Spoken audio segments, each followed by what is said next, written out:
Yeah. Yo, what up, R&B? Hey friends, welcome back. It is part 2 of the road to the build. I'm actually filming both part 1 and part 2 of this video on the same day, but I wanted to break it down because I didn't want to overwhelm you with such a long video that you didn't get the exact information that you needed. But in this portion, in part 2, we're going to talk a little bit more about why we chose a custom build. We're going to talk more about our design center experience with Wayne Homes, and I'm going to give you a sneak peek into the upgrades that we made from a design perspective, the overall cost for a category with our builder called Homesite Allowances, and then we're also going to talk about external costs in addition to those things that we had to take on by ourselves because we are building a custom home. So if you didn't get the chance to watch part 1, I will link part 1 in this video. You can go back and watch that first, or, vice versa. It doesn't really matter. But, it'll give you more information about the cost of the structural changes that we made to the home and why we chose to build custom up front. I think it is really, really important from a design perspective to ask yourself, what things are you willing to take on as a DIY project or to bring in a third-party vendor after your closing, after your key day, to get these things taken care of? Or what things are you willing to pay for upfront from your builder because it's easier for you to just have those items out of the way? One of the things I think is important for you guys to understand about our process, which may be very different from a lot of other people that you've encountered on YouTube who are doing new construction builds, is that our process was twofold. We first purchased our land in cash. That was a separate closing process, a separate, contract signing process with our realtor and the person who originally owned that plot of land. So we went through that closing process back in August of 2021. And then we had to qualify for our new construction loan separately with our bank. How our lender works and how the bank, how our lender works and how our builder works is that we actually have already closed on our new construction home, and our loan and our home is not even completed yet. And I know that sounds crazy, but in all actuality, it actually relaxes a little bit of this process because we are not at the mercy of increasing interest rates or changes in the market as our home is being built. So we were able to lock in at an amazingly low rate because we were still doing this while the interest rates were really great because of COVID and all the changes that brought on. But what it has entailed is that we are actually paying a percentage of our mortgage right now. And that percentage will increase as more and more of our house is complete. So the more complete our house becomes, the larger of that percentage that we will pay.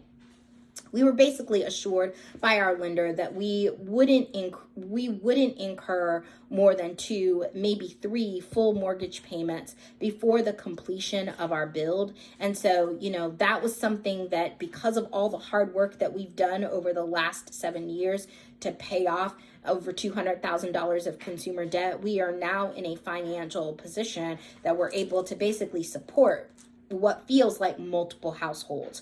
There will come a time where we're paying 2 electric bills, 2 gas bills, and then also, paying those percentages. And again, I know that this isn't something that is common to every person, but, it's the process that works for us.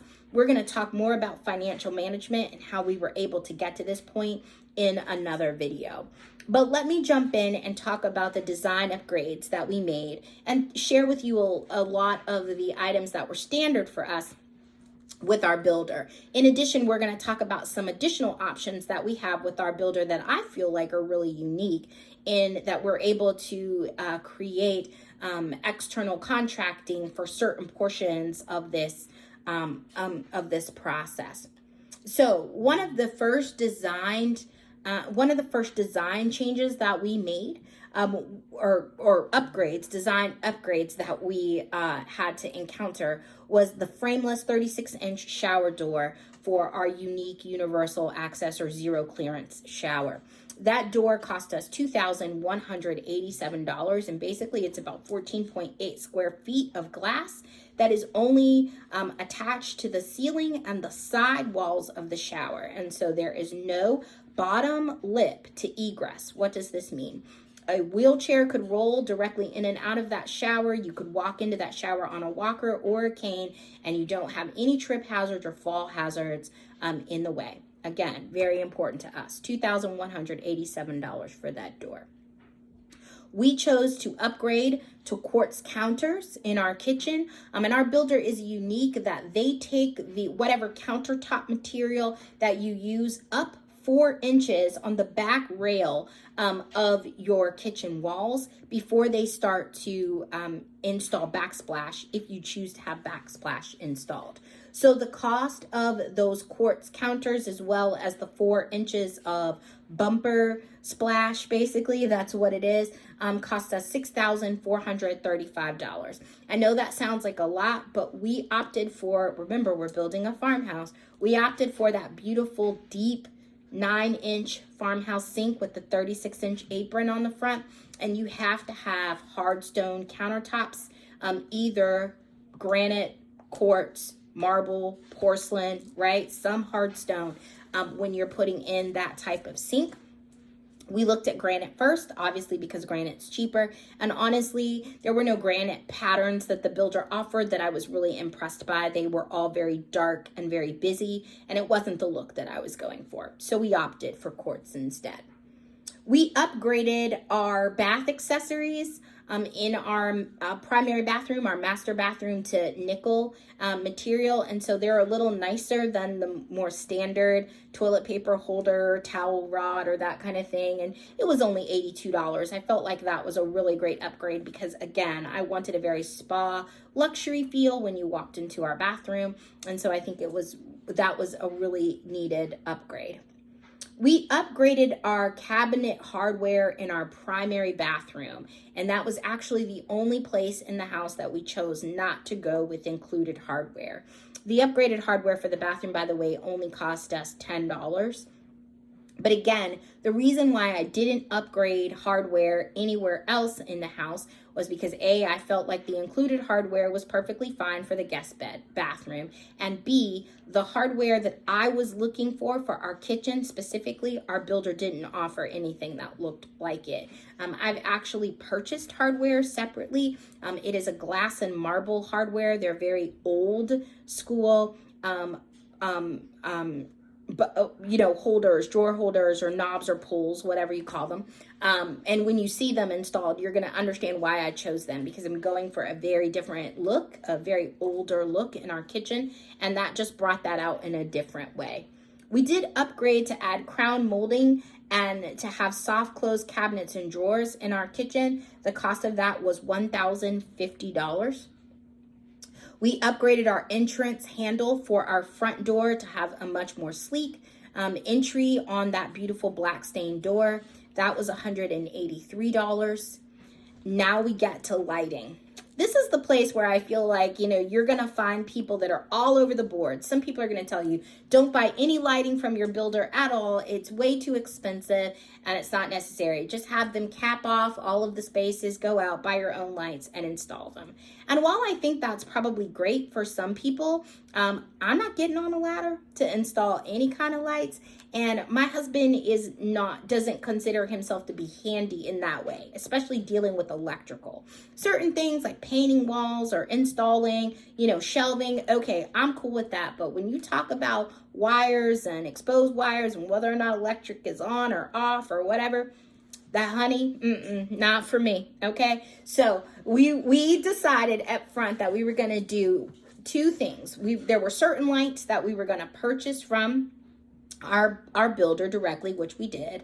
And then we found out from our sales consultant that we have the option, we found out from our production administrator that we have the option to contract with our electrician at the time of our electrical walkthrough to have additional plugs, additional cable installation, and then also to have different lights added to certain spaces where we chose to go with the included lights. And so that's exactly what we did. So let me tell you a little bit about the lights that we purchased from the builder.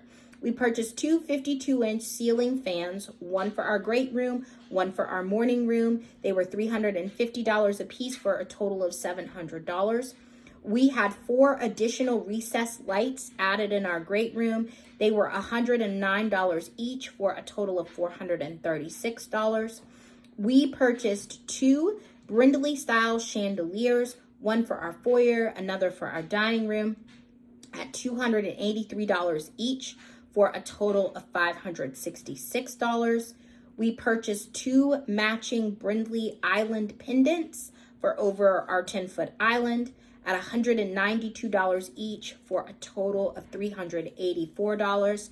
And then lastly, we purchased this beautiful chandelier for our master primary suite. This was the most expensive light, hold your breath, $949. That light was worth it though. It's gorgeous. And it's called the Evan. I mean, it was Providence. We had to get it. It's named after my husband. Those were the lights that we decided though to purchase directly from the builder. And what we will do at the time of our electrical walkthrough is we will bring the additional lights that we've purchased outside of our builder at the time to meet with the electrician, and we're going to talk about our options to have those installed and then be able to contract with the electrician separate of our builder for the installation of those additional lights.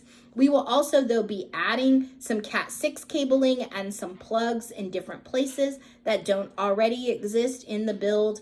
I know that I do want to add a plug, like for instance in our master bath vanity. I know that I do want to add a plug in our pantry. I want to have some more floor plugs added in the morning room and in the living room, and some want to upgrade to the Cat 6 cabling for high-speed internet, because it is really important for us to be able to have the highest speed internet as possible. Evan and I both have a flexible work situation, and so there are many times where we are working from home, and so we need to be able to make sure that we can utilize internet in the same ways that we would if we were in the office setting.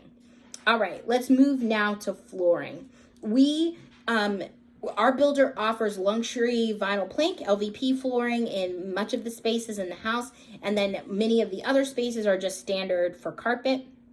We changed carpet to LVP flooring in a total of 488 square feet of our house. This included that morning room that we added on, the hallway that egresses from the front of the house to the rear of the house where the bedrooms are. This also included the guest bathroom and the great room. And so the total cost of those flooring upgrades were $2,245. We, again, because of the zero clearance shower that we're building, had to have a certain additional space in our master bathroom tiled. The floor had to be tiled to match the tile that's in the shower. The cost of that additional tile was $800, which I didn't think was very cost prohibitive at all. Now, we're getting to the things where I spent a lot of money, and you guys might be like, this girl is crazy. But I'm telling you, everybody has things that are important to them, right? That they love. And they're like, I don't care how much it costs. I want this thing. So now we're getting to the vanity portions of our purchases. So here we go. Our kitchen backsplash. First of all, Sister Girl was not going to build a custom home and not have the most gorgeous kitchen backsplash that you could find. I bounced and waffled for weeks around, well, what felt like weeks. It wasn't really weeks because I didn't have weeks to make up my mind. It felt like weeks that I bounced around these ideas of what to do for kitchen backsplash. I thought about a flat brick. I thought about stone. I thought about a lot of different things. But because of our design assistant, she was able to connect me with a third-party vendor that our builder works with called Dow Tile. I went out to their website, looked around, and they have gorgeous, absolutely gorgeous, gorgeous tile. And I fell in love with this tile that's called Daphne White M, as in Mary, 103. And I chose it in the elongated hexagon style. I'll pop a picture in here so that you guys can see it. This tile is phenomenal. It has every single color that I brought into our kitchen it's reflected in the tile. The pure white of the countertops, that gray veining that's also in the countertops, the gray staining of our wall and base cabinets, the beautiful deep dark black of our island. All of those things are reflected. The gold highlights that pop off of different spaces and the flooring are all encompassed in this backsplash. Like, if I could have built a backsplash, this would have been it. So for me, it didn't matter how much this backsplash cost, we were going to get it. And I went a step further, and on the far wall in our kitchen where our stove is installed, there are windows on that wall. Our wood hood is on that wall. And so I took the backsplash from the 4-inch, bumper splash, remember, all the way up to the ceiling around the wood hood. It is going to be phenomenal. It's going to be phenomenal. Anyway, the cost of that backsplash was for the tile itself and the installation of the backsplash, $3,500. I know it sounds like a lot, but it's going to be worth every penny because it's going to look gorgeous. And don't worry, Dow Tile, we will tag you in the photos that we share on social media once that tile has been installed. We added a garbage disposal in our kitchen, and that kind of floored me, actually, that wasn't standard. But $325 we paid for a garbage disposal. I just felt like that was a necessity. We upgraded our primary bathroom to a double vanity, which meant that we got a larger mirror and that we also got another set of vanity lights. All total for that was $815. This was one of my husband's must-haves, a thermostatic bathroom package. This basically meant that in our shower, we now have wall sprayers built in. We also have a manual handle that you can pull off and use to spray. And then we have the rain head, shower head up top. That thermostatic package cost us $1,735.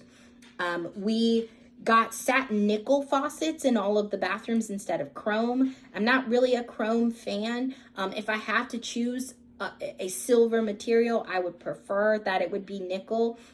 Chrome is very bright, nickel is matte, and nickel I feel shows less water spots. This is just a personal preference. But anyway, $120 to upgrade all of those faucets to nickel. We upgraded our kitchen faucet to a Zuri culinary faucet, which is a gorgeous faucet. I'll pop the picture in here. That faucet cost us $465. Felt like it was totally worth it. I got my white farmhouse sink, y'all.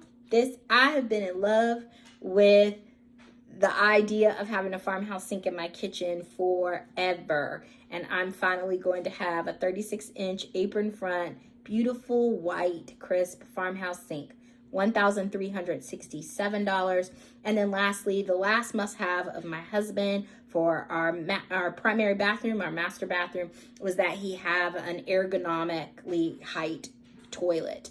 Evan's a bigger guy. He wanted more space. He didn't want to feel like he was basically sitting on the floor, he said, to go to the bathroom. So we paid that additional $98 for the taller toilet. And honestly, it's a great toilet. Like, we were able to try it out at the design center. And it's just really cool. It's a really, really nice height. And if you ever sit on an ergonomic height toilet, you might never want to go back to the standard height toilets. So that is all of our design upgrades that we had in the house. So what does this mean? Doorknobs, we kept those standard. Doors, we kept those standard. Paint colors, we kept standard. We have one color of paint and one color of trim for the entire house. And honestly, I feel like it was best for us to do that because the cost to paint additional walls a different color, I felt like was completely cost prohibitive. We didn't upgrade our carpet in any way. We have a dog. I just didn't feel like it was worth us paying extra money for carpet that our dog eventually is going to try to chew and or pee on and or throw up on. So, you know, why even go there, right? And we only have carpet in our bedrooms anyway. And so again, because there is no carpet in our main space, I didn't feel like it was a necessity for us to upgrade that in any way.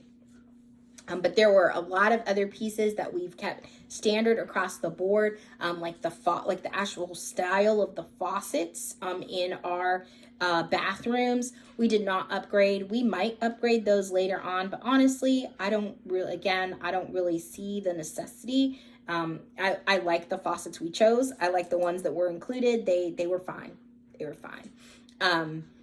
So all total for our design upgrades was $18,452. So about half of what we spent on structural upgrades.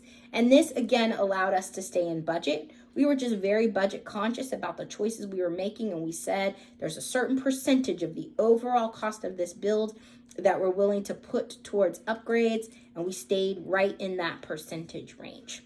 Now, an additional cost that we had to take on was something called Homesite Allowances. So let's talk a little bit about why these costs exist for us and won't necessarily exist for you unless you decide to build custom. Again, our land is ours. It doesn't belong to our builder, and it's not in a plan that was established by our builder. So a lot of the prep for this build is not being taken on by our builder because it's not their property. We're the landowners. We have to take on the prep. And so we had to build a $40,000 cushion into our overall budget to take on these home prep, or what they call home site allowances. This included excavation of our land. So all the topsoil had to be stripped. Drains, we have to dig in for drains. We have to build a retaining wall. We have to do a construction driveway and a permanent driveway. We have to tap in to the city sewer, the city water, the city gas, and the city electric. And actually in our neighborhood, we have to pay a little bit extra because they have to upgrade the light post because we are adding an additional house to the portion of the grid, and the grid is not large enough at this moment to or the pole basically is not large enough to hold another entire house. So we have to actually pay for the electric company to come out and upgrade the pole, right? Then we have to pay for the concrete truck that will come out to lay brick. We have to do our own sidewalks, and we have to do our landscaping. Again, none of this is being taken on by our builder, but what this means is that we're able to contract with third-party vendors outside of our builder to get this work done. And so you're going to be meeting a lot of our external vendors through the process. We're actually throwing up a video later today that's an interview of my husband with our excavator. His name is Rocco Aletti. He owns Aletti Enterprises, LLC.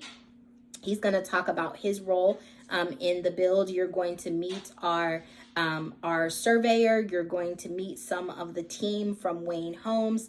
You're also going to meet, our landscaper and, other vendors that we'll be working with, the folks at that will be installing our chairlift, all those kinds of things. So you'll be meeting them along the way. And I think that's really cool because we have had the opportunity to really be discriminate, I guess that's a good term, with who we hired. We went with small companies, family-owned businesses, really well-established businesses in our community. And so we wanted to make sure that we highlight them so that we can bring attention to the great work that they do and that their businesses can continue to grow. The last additional cost that we have to take on is the cost of our appliances. Our builder does not offer an appliance package, and so for custom builds, and so that meant that we were going to have to pay for those separately. Again, I'm really okay with that because I am extremely picky about what appliances I want, and I will tell you right now, I don't think our builder would have offered the appliances that we're buying, even if they did offer appliance packages. That gives you a really good glimpse overall into the costs that we have taken on in our purchase. We really hope that this channel encourages you to step out, to do something that you would never dream. If someone had told me 10 years ago when I was like barely scraping by as a broke graduate student that 10 years later I would be building a custom home, I would have told them that they were crazy. And so I know that if I could repair the disrepair of my credit and the debt that I was in and get to this point, that anybody can do it. So we just want to encourage you. You know, if you have a dream, dream big, take that big leap, step out, do what is necessary in order to get to your goal. It could be to start a business. It could be to go back to college. It could be to become a parent, or like us, it could be to build a dream house. So whatever your dream is, dream big, friends. Thank you so much for joining me for this episode, and we'll see you soon on the channel. Bye now. Yeah. Show what up, R&B. Yo, man, you know when you go...